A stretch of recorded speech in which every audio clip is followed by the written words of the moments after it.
রাজা প্রজার দিন শেষ, এই কথাটা সবারই মনে রাখতে হবে। আমি ছোটবেলায় দেখেছি একজন চেয়ারম্যানের সামনে গ্রামের একটা লোক এসে চেয়ারে বসতে পারতো না, সে নিচে বসতো। সেদিন আর নেই। আমরা এমবিবিএস এবং ডিএমএফদের সাথে সেই রাজা প্রজার আচরণ বন্ধ করেন।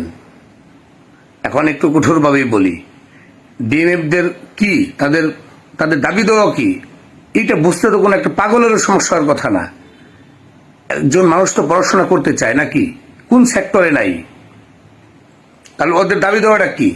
যাদের মিনিমাম দাবিটা হচ্ছে, আমরা যেহেতু আপনারা ডাক্তার বানাচ্ছেন, ডিএমএফ বানাচ্ছেন, তাদের 4 বছর medicine, surgery, gynae, anatomy, physiology, pathology, microbiology, pharmacology সব পড়ান। তাহলে এগুলো পড়ানোর পর তাদের দাবি দেওয়া হচ্ছে কি, তাদের যোগ্যতা অনুযায়ী তাদের চাকরি নিশ্চিত করা।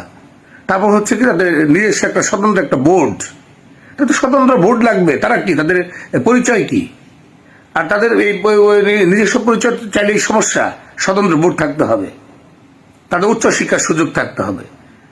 তো এগুলো কি কঠিন জিনিস থেকে, এগুলো একটা পাগলেও বুঝবে।